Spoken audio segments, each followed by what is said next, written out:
Hello student, स्वागत है आपका हमारे YouTube channel the English world English class में।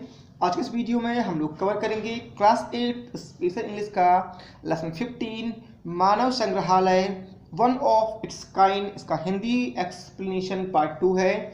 पार्ट 1 जो था उसमें हमने पढ़ा था कि दोनों बच्चे जो हैं ज़्यादा उत्साहित नहीं थे क्योंकि उनकी छुट्टियां समाप्त होने वाली थी और अभी तक घूमने का प्लान नहीं था। फिर अंकल श्याम आते हैं, उनको इंदिरा गांधी राष्ट्रीय मानव संग्रहालय ले जाने का वादा करते हैं, जो एक म्यूजियम है, भोपाल में स्थित है। साथ ही जब वो अंदर प्रवेश करते हैं तो वहाँ उनको एक हिमालयन ट्रेडिशनल विलेज स्टाइल का गेट मिलता है जो पैरोल कहलाता है। साथ ही एक अलग बिल्डिंग मिलती है जो मानव के इवोल्यूशन थीम पर बेस्ड होती है, जो बीथी संकुल कहलाती है। अब उसके अंदर जाते हैं और देखते हैं क्या है, तो यहाँ से शुरू करते हैं हम।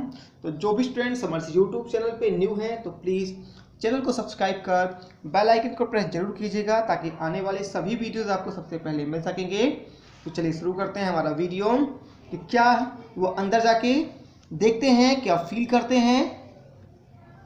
The children felt thrilled as they walk past exhibits which depict or depicted various stages of biological changes in the evolution of man through life-size model photographs and sketches।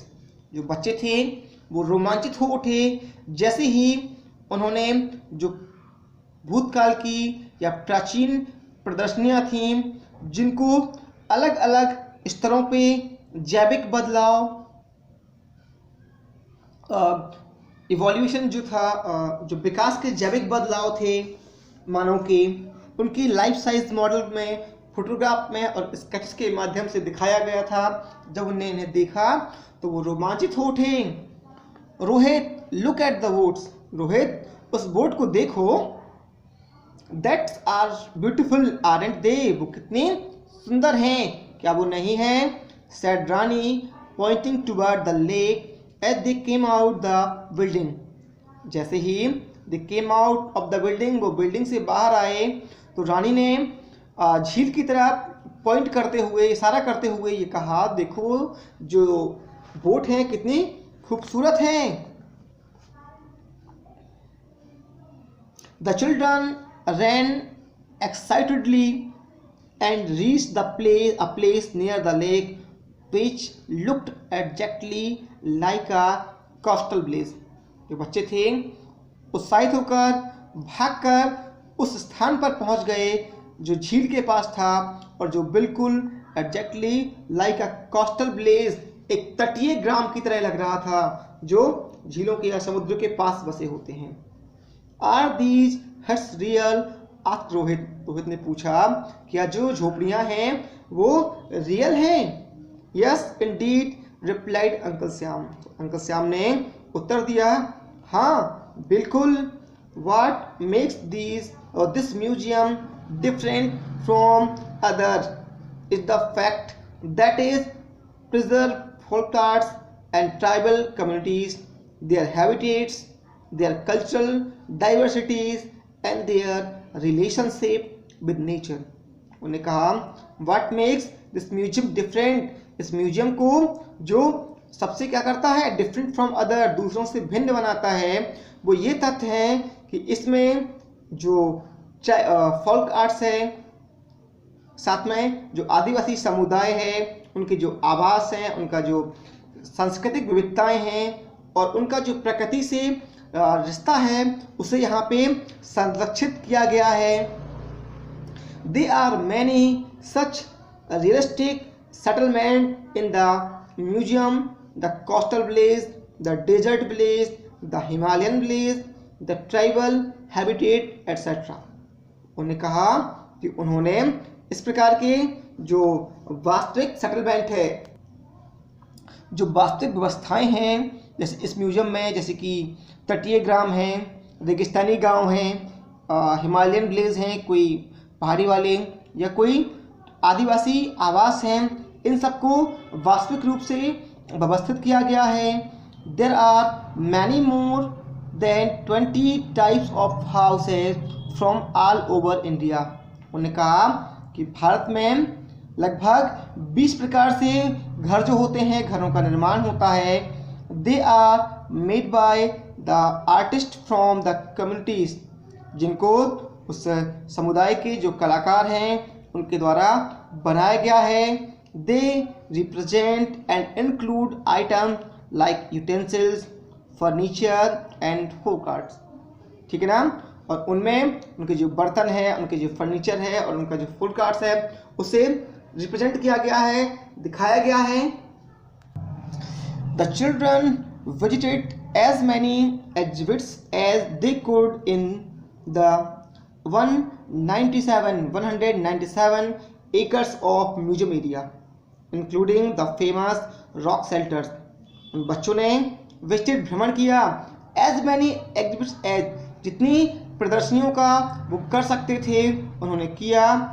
इस 197 एकड़ का जो म्यूजियम एरिया था उसके अंदर जितनी सारी प्रदर्शनी थी, जिनका जितना भ्रमण कर सकते थे उन्होंने किया।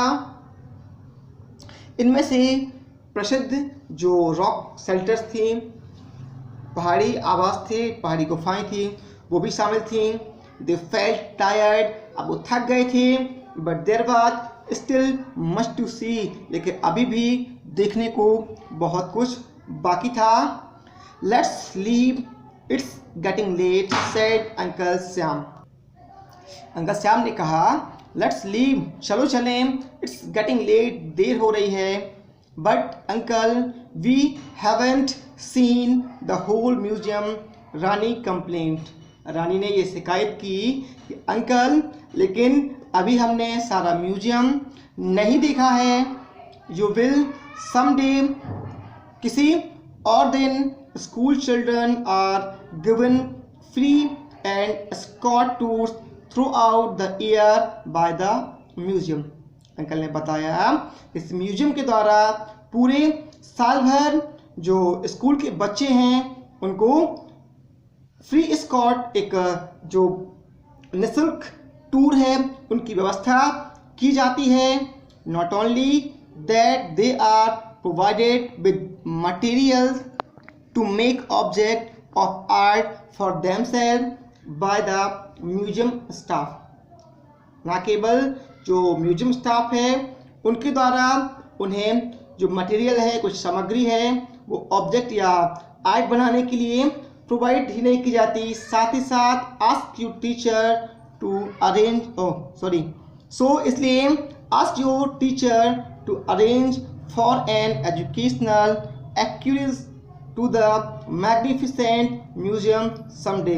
इसलिए अपने टीचर से ये कहना कि वो क्या करें, arrange for an educational excursion, के एक शैक्षणिक भ्रमण का अरेंज करें, उसकी व्यवस्था करें इस म्यूजियम या महत्वपूर्ण म्यूजियम की।